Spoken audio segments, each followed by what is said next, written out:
Boa noite a todos e a todos que nos assistem. É com enorme prazer que estamos aqui hoje, mais uma quarta-feira, para apresentar o programa Engenharia Predial. Esse é o programa de número 94, e, portanto, nós temos 93 programas com um grande conteúdo na área de engenharia, gestão de condomínio, tudo que vocês, síndicos, gestores de condomínio, engenheiros, precisam conhecer, precisam saber sobre o tema, está à disposição no nosso Instagram, @engenhariaceoto. Estamos aqui hoje, só eu e o Luiz, tínhamos um convidado, mas, infelizmente, ele está com um problema no Rio, salvo engano, não conseguiu acesso ainda. Se no decorrer do programa ele entrar, a gente o insere, mas, de qualquer forma, o objetivo aqui é trazer para vocês hoje uma grande novidade no sentido de qualidade da engenharia, né? O nosso tema é qualidade na construção civil, é isso que a gente busca constantemente, né? E é importante também ressaltar que tudo que a gente traz de recomendações, tudo que a gente traz de indicação de patologias, de outras situações, contaminações, erros de execução e tudo mais que se refere a que a gente aponta os erros, é exatamente no sentido de buscar a qualidade. O nosso único objetivo é que nós tenhamos uma engenharia de qualidade, né? Portanto, ao final do programa, a gente vai ter uma grande novidade para divulgar a todos, exatamente nesse sentido, né? Na verdade, a gente já vem preparando esse lançamento há algum tempo. Efetivamente, a gente ainda não tinha tido condições de disponibilizá-lo, mas hoje a gente eu e o Luiz, vamos estar aqui apresentando a vocês essa novidade aí, essa solução para a engenharia, no nosso entender, né? Uma solução para buscar uma engenharia de qualidade. Luiz, por favor. Boa noite a todos. Relembrando aí da minha carteirinha, que eu estou pedindo o seu tempo, então tem que aproveitar e lembrar.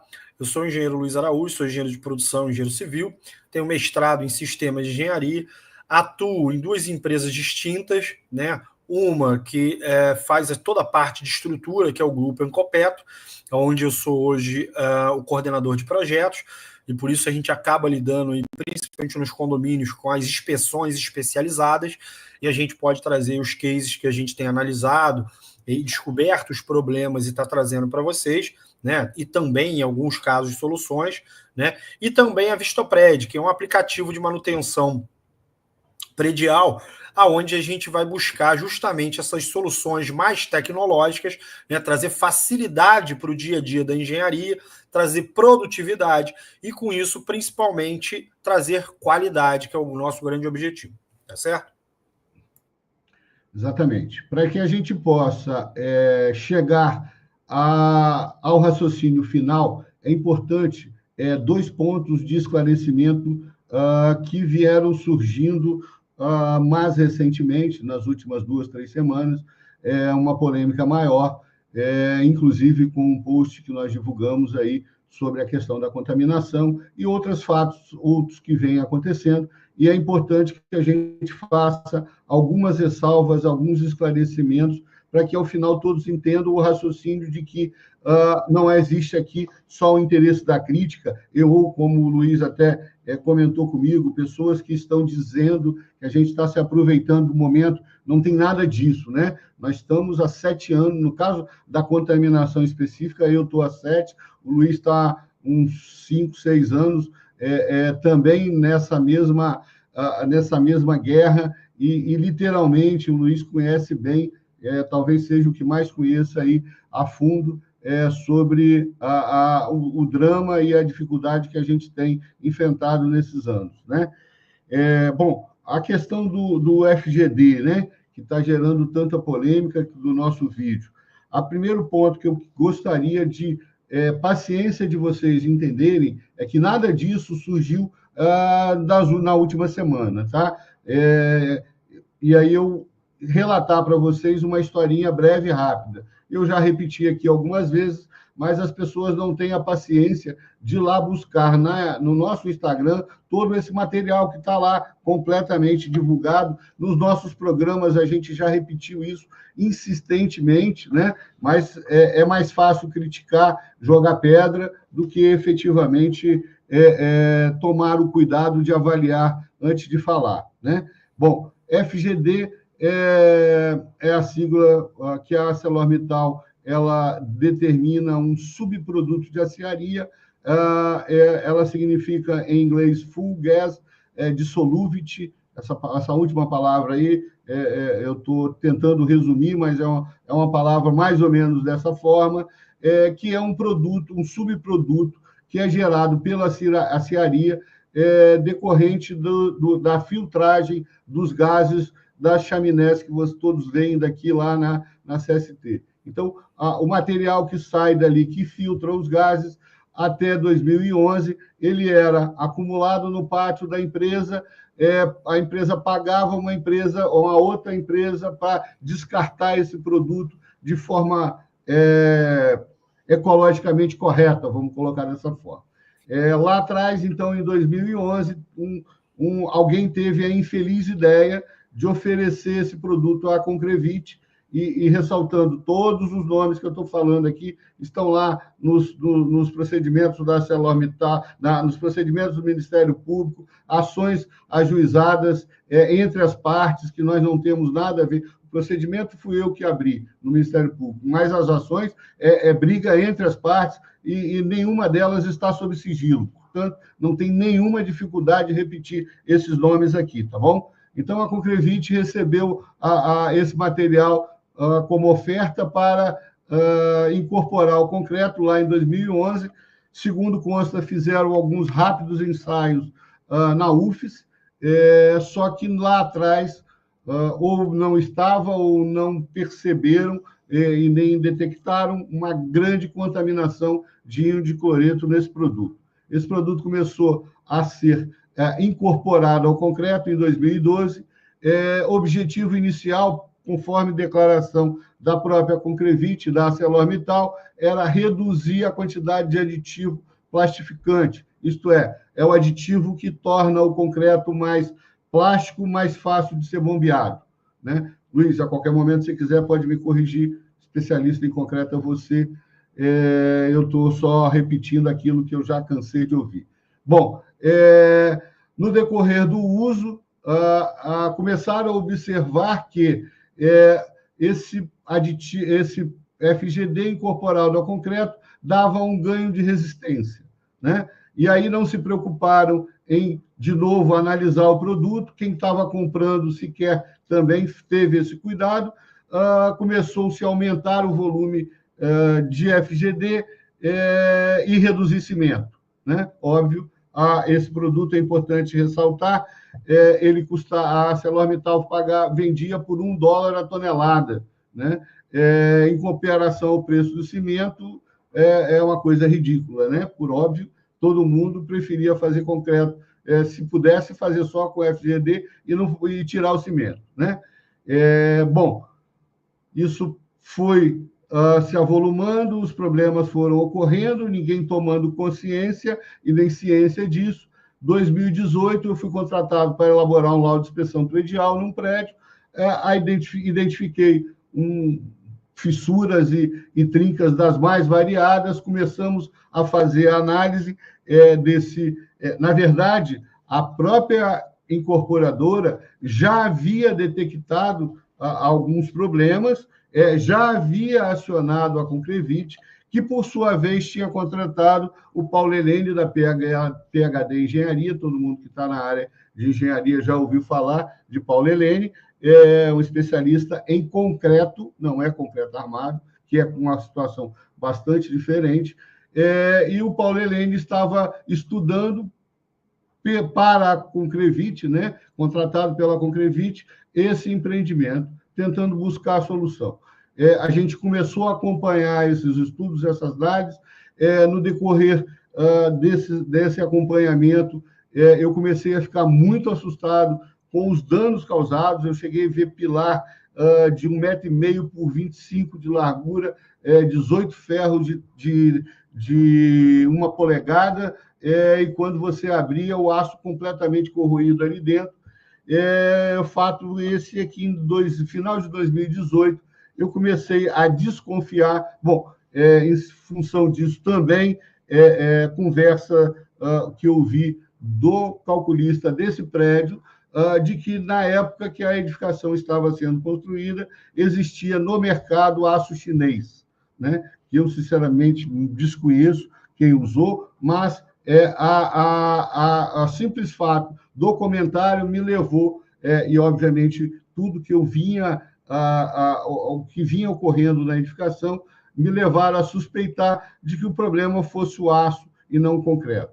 Em função disso, busquei a ArcelorMittal, através da diretoria dela de produtos, né, que fica em São Paulo, apresentei todo o material que eu já tinha produzido, e a ArcelorMittal decidiu por investigar, contratar um engenheiro, um excelente profissional, me parece que o melhor na área especialista em aço do país, trabalhou muitos anos no IPT e hoje está na Universidade da Paraíba, o engenheiro Gibson Meira. Gibson Meira ficou aqui no Sunset durante pelo menos uns 6 meses, fazendo toda uma análise, e no finalzinho de 2018, nos últimos dias de 2018, ele nos apresentou um relatório informando, comprovando que o problema não era o aço, em que pese existiam, sim, uma falta de alguns minerais, elementos químicos no aço, decorrente do excesso de uso de escória, né? Mas que não teria a causa do problema, e sim a causa seria uma contaminação do concreto, que ainda, à época, ele sequer tinha noção ou sabia do que estava acontecendo. Apenas, então, somente pôde comprovar graficamente que a contaminação existia e diferentemente do padrão normal, ela era maior na parte interna do que na parte externa do concreto. Aí, para mim poder ganhar um fôlego, o Luiz dá um esclarecimento sobre isso. Por favor, Luiz. Vamos lá, algumas questões que eu acho que são importantes pontuar, né? A gente não pode dizer, por exemplo, que não foi feita nenhuma pesquisa no FGD, mas, por incrível que pareça, foi achado uma pesquisa só, né? E, obviamente, uma pesquisa não vai dar nunca base para a gente aplicar um material que a gente desconhece, seja lá em qual ambiente de engenharia, tá? Essa pesquisa tinha um caráter de verificar só uma característica, que era a resistência do concreto, e não as outras características que a gente tem que avaliar quando a gente está falando de um material, né? A norma deixa claro todas as características. Bom, sobre o material em si, o FGD, ele é um material que ele melhora algumas características do concreto. Então, se eu estiver usando só concreto, né, a gente sabe pelo histórico aí que teve algumas empresas que usaram, por exemplo, para fazer piso intertravado, modulado, sem aço, problema nenhum, né? A gente não vai ter um problema grave com o produto adicionado ao concreto.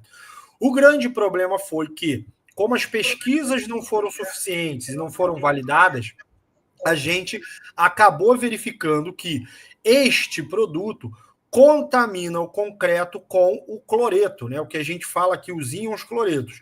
Então, depois que o senhor contou toda essa história, se descobriu que a contaminação vinha de dentro para fora, ou seja, a contaminação do concreto era interna. Internamente é onde estão o quê? As nossas barras de aço. O cloreto para o concreto não altera a sua característica, muito pelo contrário. Em alguns casos ele melhora, como a gente já sabe. Né? Isso é extremamente conhecido na engenharia. O grande problema é que, para o aço, ele é um câncer, ele é um problema muito grave, porque ele gera corrosão acelerada em excesso. Então, quando se usou esse produto sem a prática comum, sem estar normatizado, sem estudos que embasassem especificamente o uso para concreto armado. E aí, o que mais agravou, né, que o senhor deixou claro, de forma indiscriminada, ou seja, cada vez com consumos mais elevados, para se tomar aí uma vantagem financeira, ou até entendendo que estava melhorando alguma característica e tentar tirar proveito disso. A gente teve, nos prédios que a gente pôde analisar, em pavimentos, por exemplo, distintos, consumos diferentes. E quanto maior o consumo, maior o ataque de cloreto. Então, isso gera uma diferença de trabalhabilidade no prédio, de nível de corrosão no prédio, que só piora a situação. Então, a grande gravidade foi essa. Então, o que o Gibson conseguiu aferir lá com as questões dele é que, efetivamente, tinha, né, o aço estava sofrendo corrosão por cloreto. A gente, no final, junto com a PhD, conseguiu verificar que o concreto, especificamente, tinha altos índices de cloreto, né, chegava na ordem de quase 5, 6 vezes o máximo permitido pela norma, né, quer dizer, ultrapassando assim enormemente, e isso, obviamente, se torna um risco grave para a durabilidade da edificação, né, a médio e longo prazo. Então, aí a gente começou a trabalhar em cima disso. Então, o contexto, vamos dizer assim, mais técnico, envolvendo o cloreto, a armadura e o concreto, né, se deu essa característica química que hoje gera um monte de corrosão na edificação em elementos críticos. Esse é o grande problema. Né? Se a gente tem lá um meio-fio que foi usado isso e está sofrendo corrosão, a gente substitui, não tem problema nenhum, né? Fora a questão do dano ali de atrapalhar, de logística e do valor, a gente não tem nenhum tipo de risco. Mas em elementos cruciais da edificação, a gente começa a correr problemas cada vez mais graves. Né? No primeiro momento, durabilidade, no segundo momento, colapso parcial, e isso efetivamente pode acabar evoluindo. Certo, senhor? Exatamente. Bom, na sequência, obviamente, a gente questionou a incorporadora, Épora, e por uma grata ou infeliz surpresa, né, nós tivemos a informação de que a Épora, através da Concrevit, já tinha tomado ciência de que era realmente a causa, era essa contaminação, e pior, né, não nos informou, no caso aí eu estou falando como engenheiro contratado do condomínio, o condomínio não tinha ciência de nada. Bom, diante dessa situação, o condomínio, através da nossa orientação, contratou a Excel Engenharia, o Robson Gaiofato e o Luiz Araújo, para uma análise estrutural completa. Né? Esse trabalho aconteceu de início de 2019 até meados de 2019, onde, em 2019, foi apresentado ao condomínio uma análise estrutural completa, com toda a comprovação da contaminação, e mais, né? À época ainda, um plano de descontaminação, que, à época, no meu entender, até era possível de se buscar. Né? Ocorre que a incorporadora não aceitou a contratação desses serviços, as medidas judiciais foram tomadas e até hoje a gente vem desenvolvendo em busca desses reparos a nível judicial. Em paralelo a isso, a incorporadora, que nunca tinha saído do prédio, né, e continua lá até hoje, vinha fazendo remendos na fachada, fez uma maquiagem, mas que numa segunda perícia, né, porque a primeira, vamos dizer, foi viciada, nós estamos agora tentando mais uma vez provar todo esse dano causado a 198 famílias. É importante vocês entenderem. São 198 famílias apenas nesse empreendimento. Portanto, o dano social, né, o que a gente vai conversar mais tarde aqui sobre o podcast, que a gente vai tratar lá, é enorme e pior, né? Ainda não foi arguído e a gente vai buscar isso já dentro em breve. O dano ambiental também, ele é maior ainda, né? E a gente sabe nesse país que a preocupação sempre até é maior com o meio ambiente do que com as pessoas, né? E aí a gente vai tentar, nessa linha, caracterizar também o dano ambiental. Bom, diante disso, a gente veio buscando outras opções de trazer luz a esse tema, né? Foram feitas denúncias junto ao CREA Espírito Santo, que acabou não dando em nada, acabou me levando depois até a fazer uma denúncia junto à Polícia Federal em função de fatos escusos que aconteceram dentro do próprio CREA. A Defesa Civil foi procurada, até hoje também não tomou providência nenhuma, tanto a estadual quanto a municipal. O PROCON foi chamado a se manifestar, né? E é importante ressaltar, porque não foi o Luiz, mas outra pessoa veio me dizer ainda durante essa semana que o governador estava extremamente insatisfeito com a repercussão de tudo isso. Ora, o PROCON, que é subordinado a ele, tomou ciência disso há 2, 3 anos atrás, 3, 4 anos atrás, e não fez nada, né? E o mais interessante dessa história, aproveitando já a deixa, é que as pessoas ficam muito preocupadas com a repercussão do fato, né? Criticando, às vezes, até a mim, por estar trazendo informação, trazendo luz para esse fato. Agora, os danos e os riscos que estão causados por isso, eu até hoje não vi ninguém se manifestando, né? E é tudo isso que a gente vem tentando levantar.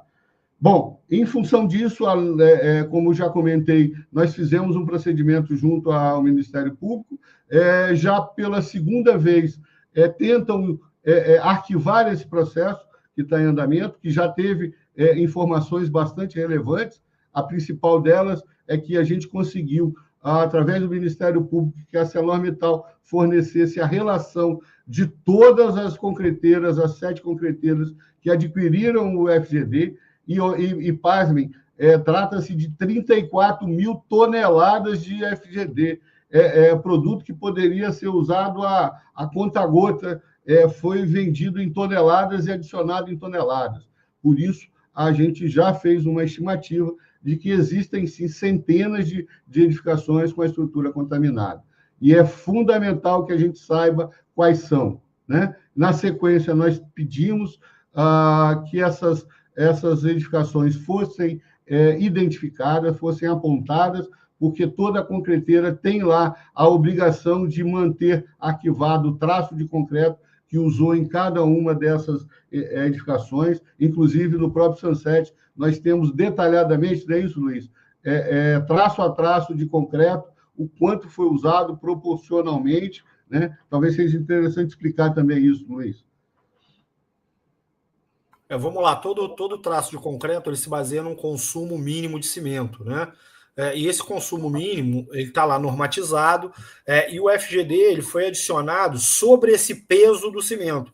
Em determinado momento, eles começaram a suprimir o peso de cimento do traço e aumentar o peso de incorporação do aditivo FGD, né? Só que, como eu falei, isso foi feito de maneira até, entre aspas, aleatória. Em alguns pavimentos tinha mais, em outros tinha menos, mas estão lá. Toda concreteira ela tem que fazer a rastreabilidade do traço.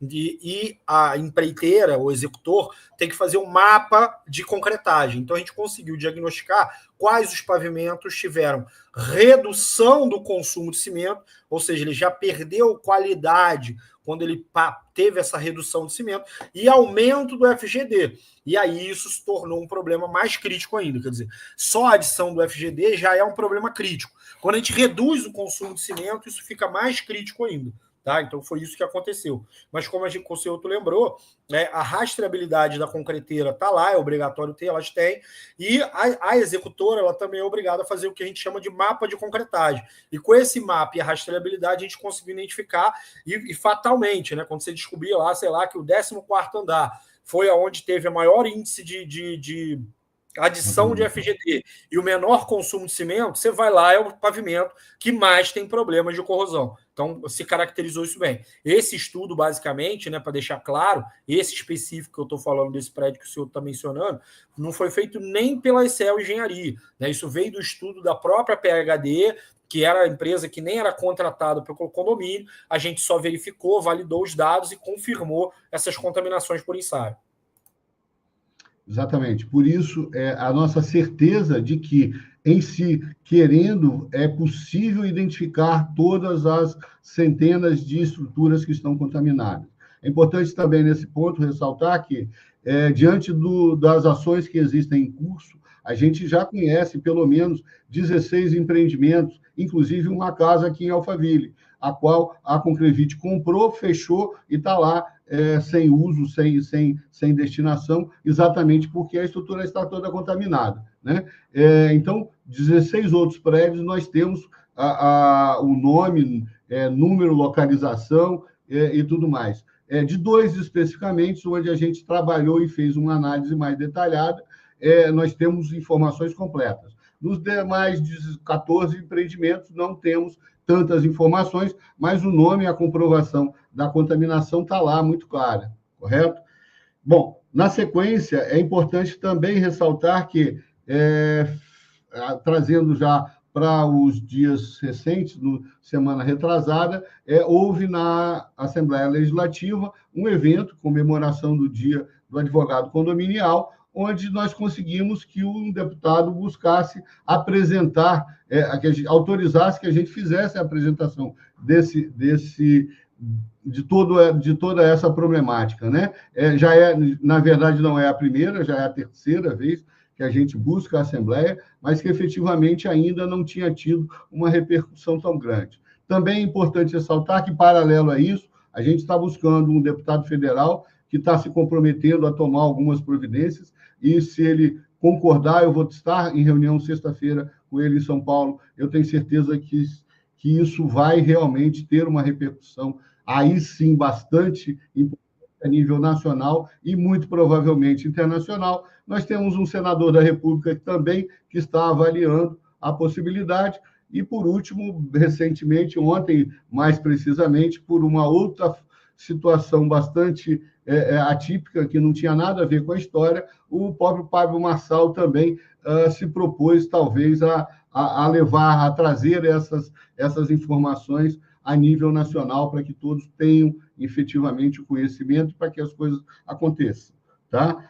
Bom, só concluindo o assunto do Ministério Público, na segunda tentativa de arquivar o processo, alguns procuradores concordaram com o despacho de arquivamento, mas nós tivemos 2 iluminados, né? Vamos colocar dessa forma, que é o Procurador-Geral do Ministério Público e o Corregedor-Geral do Ministério Público, que deram 2 votos com extrema sapiência e competência, né? Esses 2 votos estão à disposição de todos que quiserem também, onde tudo isso que a gente vem relatando desde então foram devidamente apontados e, por sorte, por a definição e determinação deles, esse processo volta de novo à Procuradoria original, né, no sentido de que, com a determinação de que essas informações que estão sendo solicitadas sejam apontadas, isto é,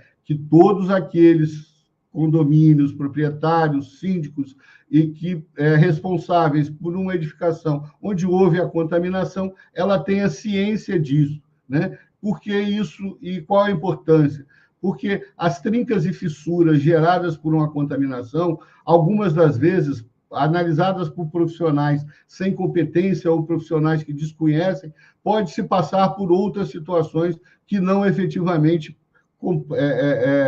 propõem ou indicam que seja a contaminação. Então, uma vez que se tenha ciência de que aquela edificação está contaminada, se deva buscar uma análise mais detalhada, uma avaliação e providências emergenciais que muitas das vezes são necessárias, como, por exemplo, nós temos um outro caso de um outro empreendimento, que aí a síndica já não quer mais que eu fale o nome de lá, mas respeitar, né?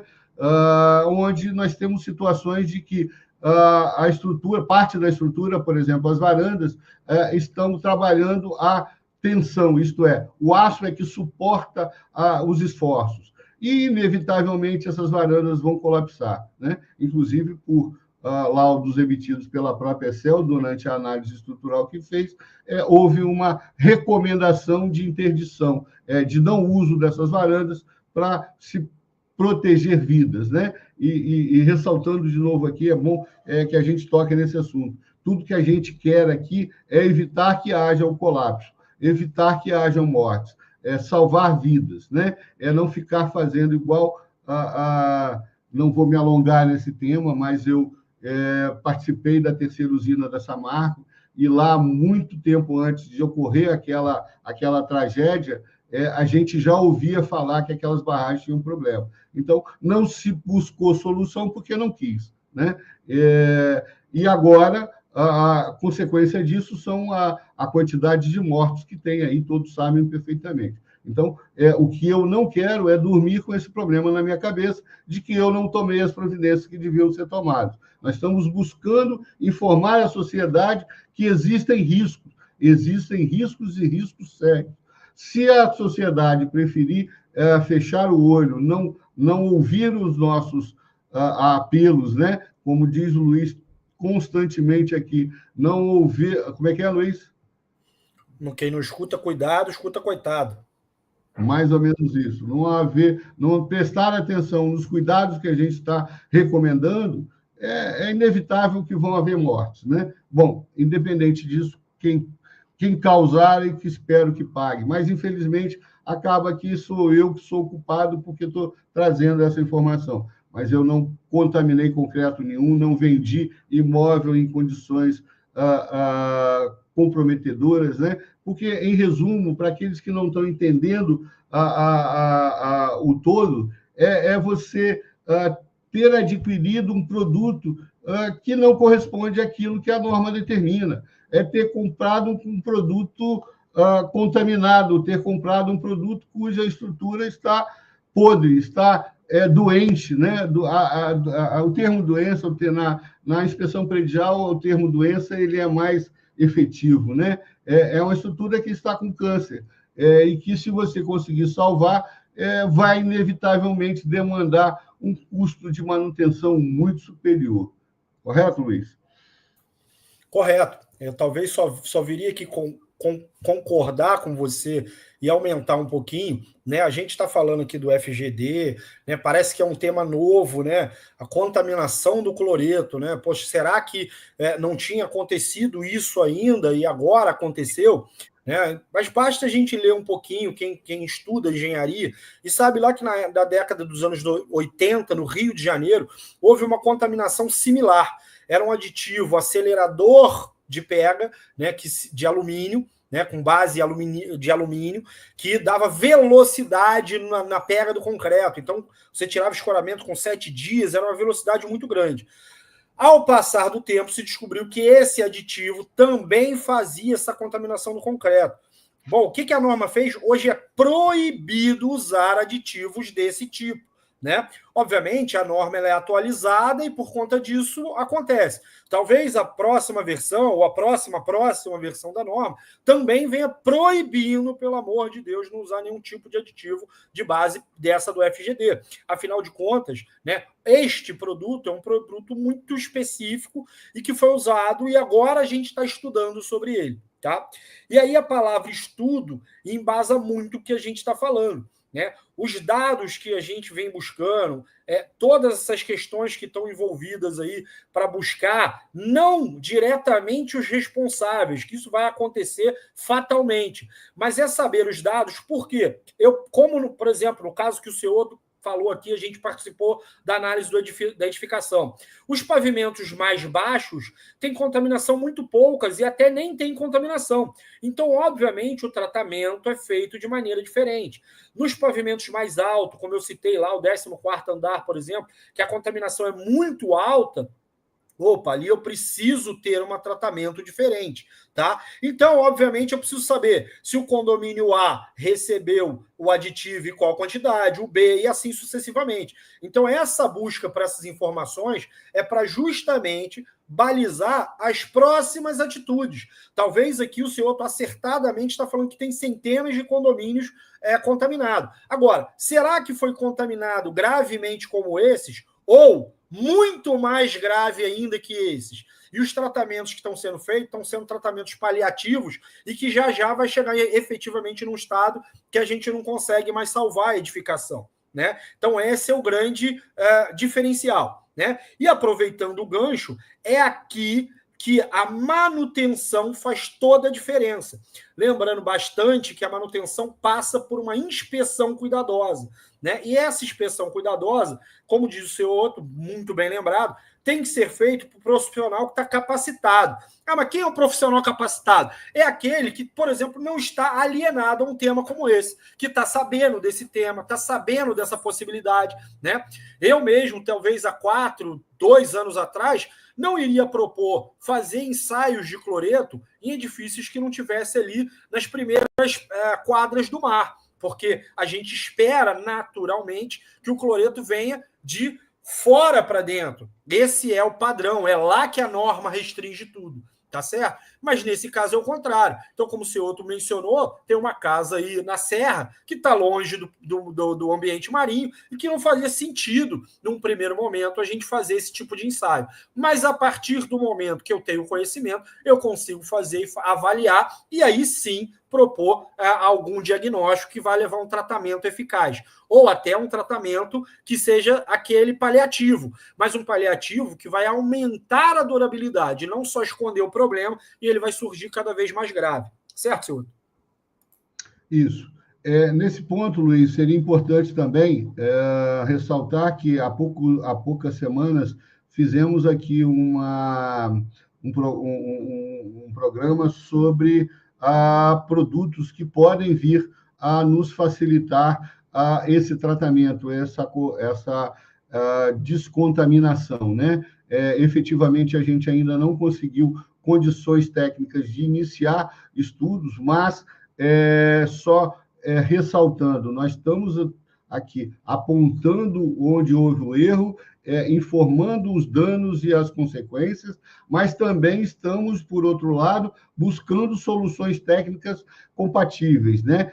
Que, na verdade, não era nem obrigação nossa, não é isso, Luiz? A obrigação é da incorporadora, a obrigação é da concreteira, é da ArcelorMittal. Essas empresas que tinham a obrigação, ou melhor, que têm a obrigação de estar fazendo um estudo competente, definindo soluções técnicas para corrigir. Mas, efetivamente, o que a gente vê na prática é que as empresas estão tentando apenas jogar esses 34 toneladas de pó para baixo do tapete, achando que, com isso, vão se proteger, não vão ser responsabilizadas. Mas isso não vai acontecer, e eu posso ressaltar que, pelo menos enquanto eu estiver vivo, né, já estou deixando até uma deixa aí, né? Enquanto eu estiver vivo, isso não vai acontecer. Eu não vou tirar a mão de cima disso e nós vamos buscar a solução. São centenas de famílias. Só em 2 empreendimentos que a gente está envolvidos diretamente, as ações estão em curso, são 300 famílias envolvidas. É muita gente que, infelizmente, por negligência, por falta de condições, não busca aquilo que lhe é devido, né? Mas isso vai acontecer, inevitavelmente isso vai acontecer. Correto, Luiz? Correto, né? Principalmente quando a gente não tem o cenário real, a gente não consegue tratar, né?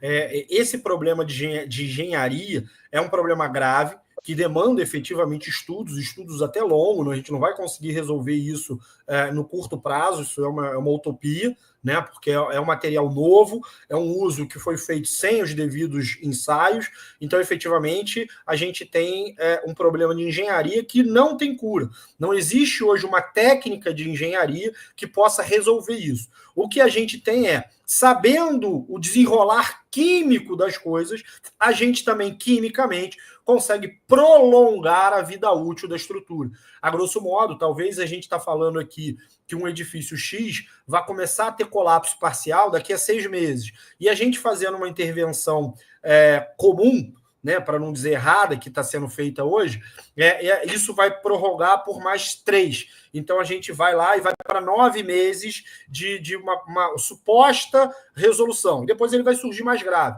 Bom, a gente tem técnicas hoje que talvez a gente saia desses 6, 1 ano, 6 meses, 1 ano, para talvez 20, 30 anos, né? E aí, com isso, a gente dá um respiro, dá uma folga para a edificação. Mas é sabido que esses problemas vão voltar, né? A melhor analogia que a gente faz desse problema é de verdade de um câncer, né? Então, se você tratar ele, se você souber do diagnóstico precoce, antes dos graves problemas acontecer, você vai conseguir ter tratamentos mais eficazes e trazer ele controlado.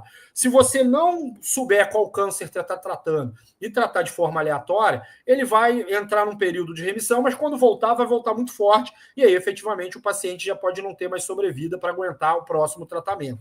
Então, essa analogia de câncer, quando a gente vai explicar para o leigo, talvez seja mais fácil de ser entendido, tá certo? Enfim, é sobre essa ótica que a gente tem que tratar. Diga aí.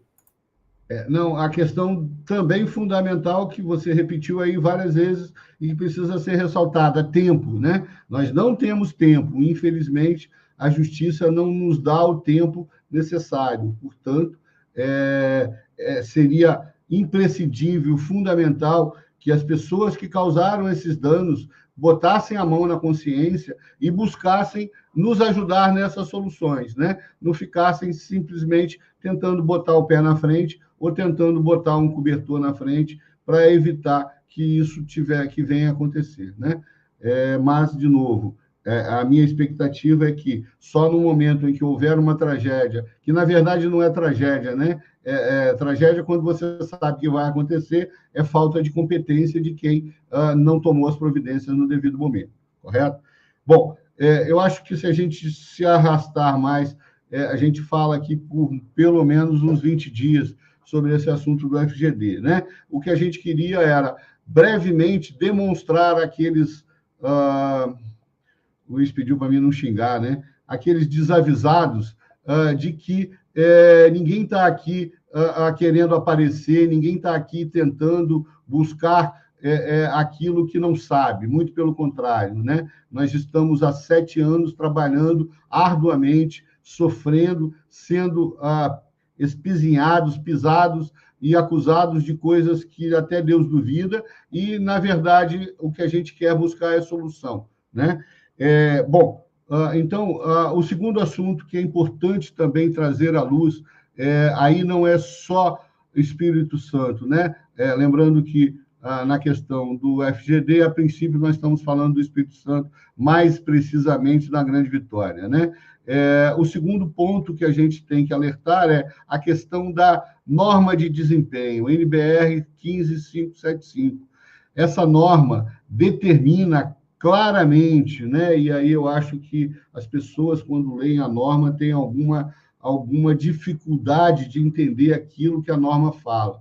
Mas a norma de desempenho, BR 15575, ela determina que toda edificação cujo projeto arquitetônico foi aprovado a partir de agosto de 2013, desculpa, que já passou tanto tempo que é inacreditável que a gente está repetindo isso desde então, né? Agosto de 2013, projeto arquitetônico aprovado. Portanto, hoje, tudo praticamente que você tem no mercado é projeto aprovado a partir de agosto de 2013, né? Portanto, deveriam estar atendendo a norma de desempenho.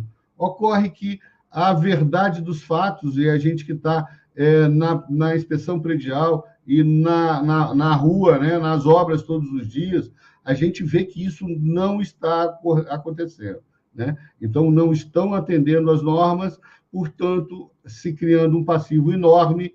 Não é só norma de desempenho, né? Nós já falamos de várias outras aqui, mas especificamente na questão que a gente quer buscar agora é a norma de desempenho. E também é importante ressaltar que a norma de desempenho, ela gera ao adquirente de imóvel um ganho muito grande de qualidade nas unidades privadas, né? E o ponto mais sensível dessa norma, né, são centenas de itens que estão apontados que devem ser cumpridos, mas para buscar uma melhor qualidade da edificação e especificamente daquela unidade privada, o ponto mais sensível é ruído, né? Então, fatos como aqueles que a gente sempre ouviu e repete sempre, e todos vocês que moram em prédios aí acontecem, exceto quem está lá em cima, né? O seu vizinho de cima está andando, está correndo, está fazendo o que quer, você sabe de tudo, porque o barulho chega para você, né?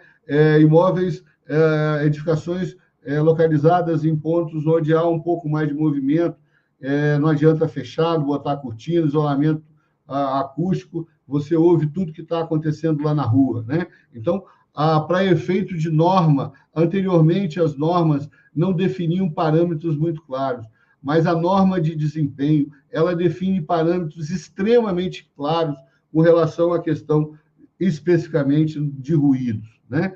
Com base nisso, e por consequência, a gente tem problemas estruturais, né? Por exemplo, as famosas lajes tipo cumbuca, isto é, lajes nervuradas, quando utilizadas, precisam estar trazendo um complemento de um isolamento acústico, porque se não houver, ela não vai atender. A capa de concreto normalmente tem 5 centímetros. Qualquer barulho que faz ali em cima vai acontecer embaixo, né? Além da parte estrutural, nós temos uma outra parte também extremamente sensível, que são as esquadrias de alumínio, né? E, se não as esquadrias de alumínio não forem executadas e aplicadas de forma competente, com a qualidade necessária, elas não vão atender as normas. E só ressaltando, não é o adquirente que tem que ficar contratando empresa para fazer análise de ruído, nem nada. A norma determina que o incorporador é obrigado a fazer a prova de que ele atendeu a norma, não só ruído, mas os demais. Mas estamos aqui tratando especificamente da questão ruído, né? Através de estrutura, através de esquadrias de alumínio e vidro, né? Com base nisso, a gente já vinha estudando há algum tempo e fomos procurados por parceiros, especificamente a Metasil e a Perfil Alumínio, que são empresas que trabalham com sistemas de esquadrias de alumínio que geram essa qualidade. Nós vamos lançar um ranking das empresas que estão no mercado e que cumprem a norma, né? A princípio, a ideia foi no sentido de buscar indicar aquelas que não cumprem, mas, infelizmente, eu já tenho problema demais, Luiz também, e aí a gente ficar apontando o dedo para quem está descumprindo, no nosso entender, poderia nos trazer problemas, né? Então, a gente vai premiar, né? Certificar, dar o ranking daquelas empresas que efetivamente estão atendendo a norma. Por óbvio, aquelas que não estão atendendo, é fácil de subentender, né? Que quem não atende está descumprindo, quem está descumprindo tem que ser penalizado. Correto, Luiz? Essa é a ideia. Aí você dá a questão da qualidade através do aplicativo Vistopred para a gente poder apresentar o nosso raciocínio. Correto. A ideia macro é essa, né? Isso vale para as empresas que têm que atender a norma de desempenho, mas vale também para o condomínio, que tem que fazer suas manutenções, né? Então, esse ranking ele visa a melhoria da qualidade das edificações. Na verdade, visa a certificação, que vai chegar lá no final, como a gente já mencionou, talvez há 2 anos atrás, em outros programas aqui, que é a etiquetagem. Hoje a gente já faz isso, por exemplo, nos condomínios, com a questão de energia, né? Então, o seu prédio ele pode hoje receber etiquetagem e dizer que ele é eficiente, ele é eficaz, ele tem aí a qualidade necessária sobre a questão energética. A ideia é que ele tenha também sobre a questão estrutural, sobre a questão acústica, sobre a questão de vedação. Então, essa ideia está sendo expandida. Né? Quer dizer, não é nem uma ideia, né? É uma realidade hoje expandida. Então, a ideia macro é que a gente efetivamente comece com os fornecedores, né? Já que fomos procurados por eles para fazerem isso, e a gente levar isso para os condomínios. E aí entra a Vistopred, né? A gente criou a Vistopred em 2017 com esse viés, né? E de lá para cá a gente vem implementando essas coisas, principalmente sobre a ótica da qualidade, né? Vou aproveitar o tema inicial do programa. A gente viu a má qualidade e a gente só consegue entender a má qualidade quando a gente tem rastreabilidade, ou seja, quando eu consigo saber dos fatos, saber das coisas, saber que foi cumprido ou não foi cumprido. Então aqui a Vistopred se propõe como uma plataforma que vai poder juntar esses dados, avaliar esses dados e de forma simples, Cauã, se quiser já começar a passar alguma coisa na tela, demonstrar para os clientes e usuários como eles vão ver isso. Então, quando você entrar no aplicativo, você consegue verificar qual item está sendo visto, que vistoria foi feita, pode passar.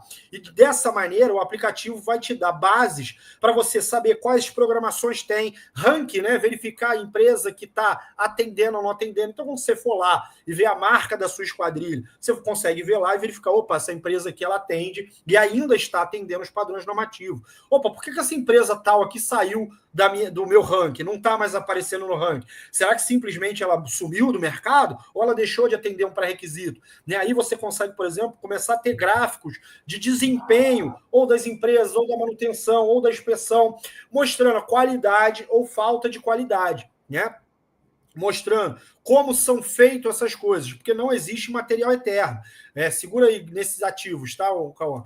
A gente vai prever o quê? Obviamente, a esquadrilha está atendendo a norma de desempenho, ótimo. Então, ela está em perfeitas condições. Isso a gente vai testar através do ranking.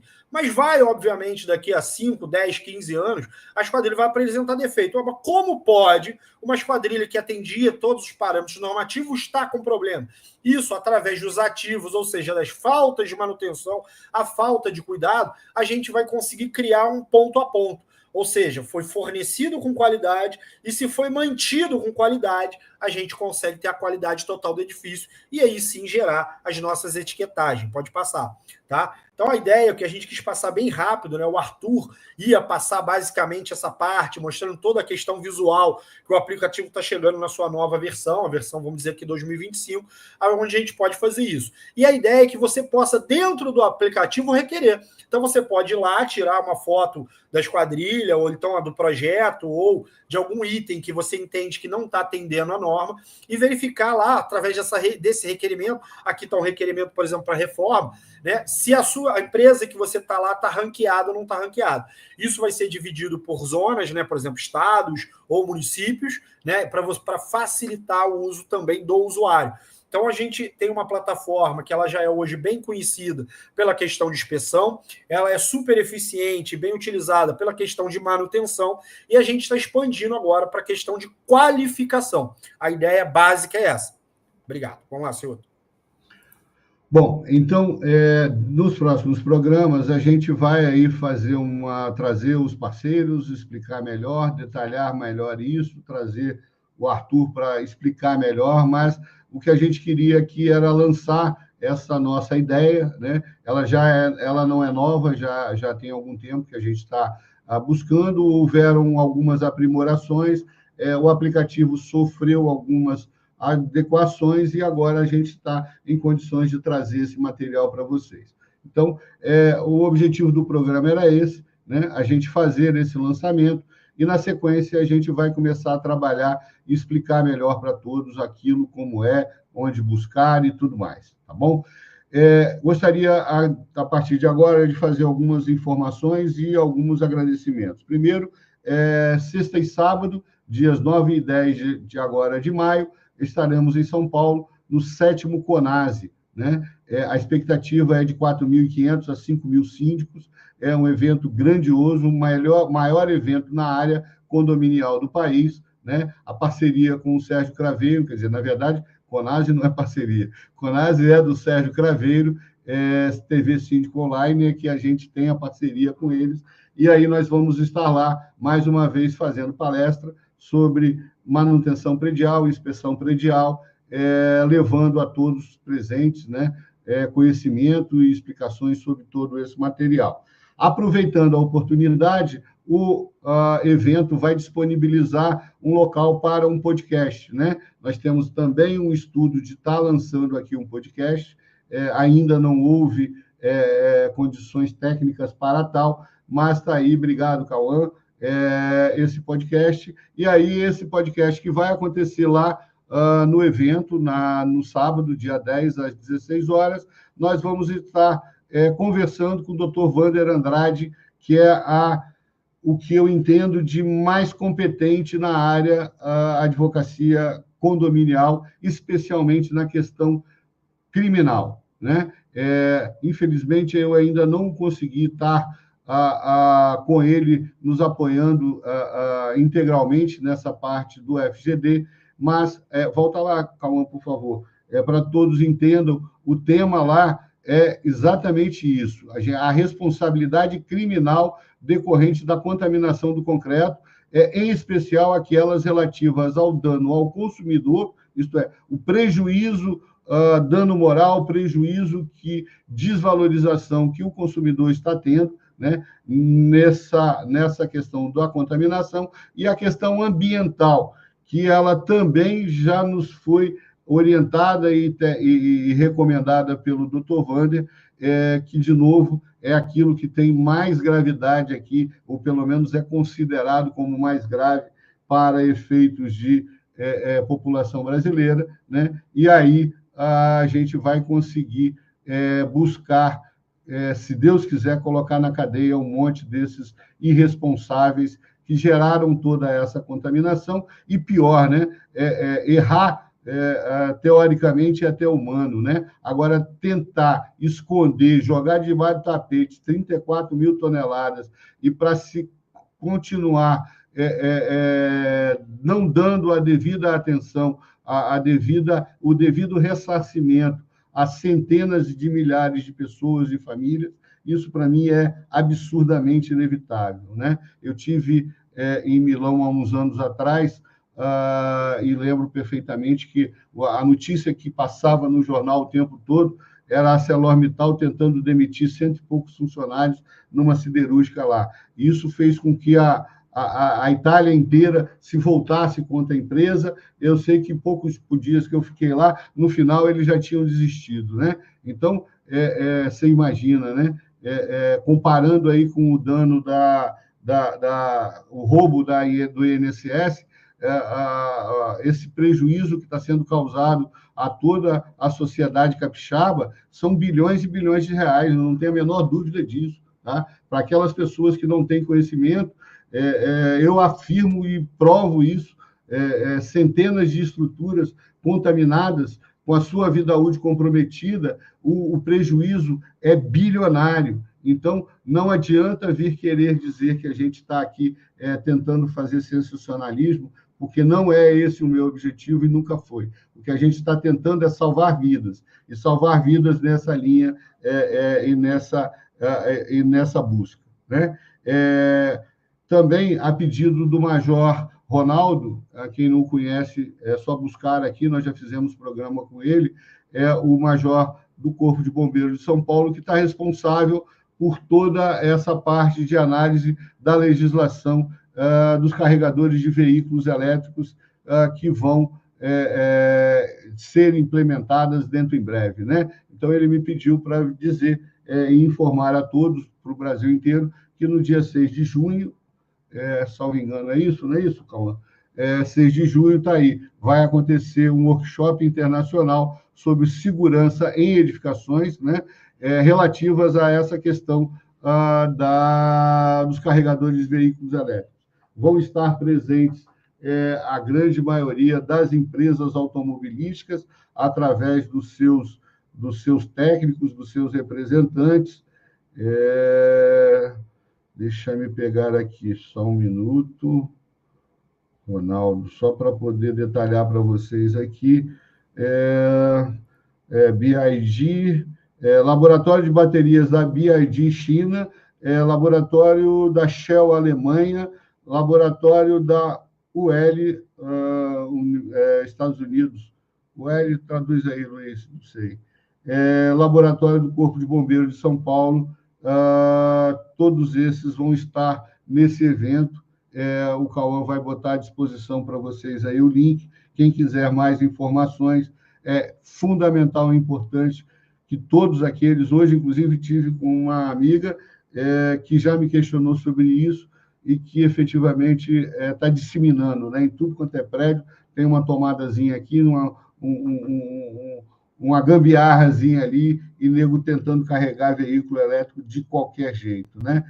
Isso vai, inevitavelmente, vir a dar problemas seríssimos. Nós já tratamos desse assunto aqui centenas de vezes, repetimos. Vou, de novo, insistir em São Paulo para os mais de 5 mil síndicos que vão estar lá. Temos à disposição de vocês, gastamos tempo, dinheiro e disposição para elaborar um... Fala aí, Luiz. Um e-book gratuito para o pessoal. Isso. Um e-book está aí gratuito no nosso Instagram, só cadastrar, pedir, tem lá todas as medidas mitigadoras necessárias, né? E pior, né? Faz de qualquer jeito, logo as normas do Corpo Bombeiro vão estar aí e o prédio não vai ter mais alvará, seguro não serve, consequências enormes vão ser demandadas em função disso. Por isso, a gente ressalta sempre a importância de um engenheiro competente assessorando o síndico, né? O síndico sabe que ele precisa ter um bom contador, uma boa administradora, um bom advogado, mas, infelizmente, na hora de ter um engenheiro competente me assessorando, ele peca. E isso traz todos os danos de manutenção, erros de manutenção e tudo mais, que possa trazer como consequência para as edificações. Por fim, agradecer mais uma vez Sérgio Craveiro, CEO do TV Síndico Online, a pessoa que é o mentor de tudo isso e que nos permite estar levando esse programa para todo o Brasil. Dar o espaço para o Luiz fazer as suas considerações finais para a gente poder estar encerrando. Agradecer mais uma vez o convite de participar aqui, Ceuto. Reforçar que a participação do Arthur, de fato, era fundamental, né? A gente tenta marcar uma próxima aí com ele, de tal maneira que ele possa vir e trazer também as questões mais atuais, né? Todas essas questões que a gente está falando, isso vai ser incorporado à inteligência artificial, gerando velocidade na interpretação de dados, e isso é fundamental hoje. O mundo é muito dinâmico, né? Talvez o FGD não tivesse a repercussão que teve essa semana se não fosse a internet, né? Então os dados estão aí e rapidamente eles flutuam, então a gente precisa de estar usando a tecnologia. Reforçar mais uma vez a frase que a gente costuma falar sempre aqui, mais um programa recheado de cuidado. Tomara que os síndicos que estejam escutando a gente, os engenheiros, arquitetos, né, as pessoas que estão aqui tentando se capacitar de alguma maneira para estar informado, escutem o cuidado, reverberem esse cuidado, para que a gente não precise falar coitado lá na frente, como infelizmente a gente tem falado aí para alguns condomínios, que ainda bem procuram a gente, hoje sabem a situação real deles, né, e conseguem agora propor medidas que efetivamente garantam a segurança, a estabilidade e a durabilidade da edificação, que é o que a gente minimamente tem que prover por conta de norma, né? Não é uma questão que eu sou mais ético ou menos ético, eu sou mais bonzinho ou mais mal, não. Eu tenho uma legislação, que é a normativa, que me obriga a cumprir considerações mínimas, né? A gente pode fazer sempre um pouco mais, mas o mínimo é obrigatório. Tá certo? Então, deixar só esse alerta aí. A gente vai marcar um próximo aí com o Arthur para trazer essas novidades aí sobre a Vistopred, mas focado na qualidade e não na má qualidade que a gente teve que acabar falando aqui por outros motivos aleatórios. Sem dúvida. É importante também ressaltar que o que o Luiz acabou de explicar aqui é muito claro, né? Não adianta as pessoas acharem que só conversando, negociando com a imprensa tradicional aí, ela vai conseguir nos calar. Acabou essa época, né? O próprio Supremo Tribunal Federal está cansado de saber disso, né? Então, a gente não consegue espaço na imprensa, na mídia nacional, na mídia estadual, mas, sem dúvida, aqui na internet não há quem possa nos calar, né? E nós estamos aqui buscando exatamente isso, trazer essas informações, esclarecimentos, porque nós temos esse canal de voz e vamos trazer, né? Não vou passar aqui, Luiz, mas nós temos aí de ontem, o Luiz até que me mandou, um prédio que caiu, acho que, se não me engano, no Recife, né? Aliás, Recife, Fortaleza, não sei se é Recife ou Fortaleza. Aí, obrigado. Está aí à disposição de todos, né? Eu tive ontem, logo cedo pela manhã, uma situação lá de Guarapari, onde a gente tem um prédio, onde uma análise estrutural feita com competência pela Excel Engenharia demonstrou erros estruturais gravíssimos. Não é a contaminação, mas erros de projeto estrutural gravíssimos, né? E aí a gente está explicando, replicando, pedindo, pelo amor de Deus, para que as providências aconteçam. E ontem de manhã recebi um vídeo do marido da síndica mostrando que um porcelanato de tamanho, acho que 60 por 70, 80 por 80, caiu exatamente na varanda dela, né? Imagina se o filho dela estivesse brincando ali. Por sorte, aconteceu isso de madrugada. Mas você imagina se uma criança estivesse brincando, ou mesmo um adulto ali, né? Era a morte não certa, está lá os pedaços de porcelanato que caíram da fachada. Então, as pessoas ficam achando que Deus vai passar o resto da vida protegendo, né? Não que a gente não acredite em Deus, não que a gente não agradeça todos os dias de não estar havendo essa segurança por parte dele, mas é humanamente impossível se acreditar que o resto da vida não vai acontecer nada com tantos erros que a gente vê todos os dias. Portanto, é nossa obrigação, nosso entender, dever de ofício, como repito sempre, como engenheiro, conhecendo os problemas nas condições que nós conhecemos, não estar aqui trazendo essas informações. Bom, então, muito obrigado a todos. Quem tiver à disposição e vontade, estaremos lá em São Paulo. O podcast eu mando ainda durante a semana, o resto da semana, ou no mais tardar no sábado, eu mando o link para acesso, quem quiser estar vendo. Poderei estar e provavelmente estarei fazendo alguns ao vivo no nosso Instagram, lá do evento, né? A nossa palestra é sempre gravada, a gente vai transmitir para vocês. E, mais uma vez, muito obrigado pela atenção de todos. Um grande abraço e uma boa noite.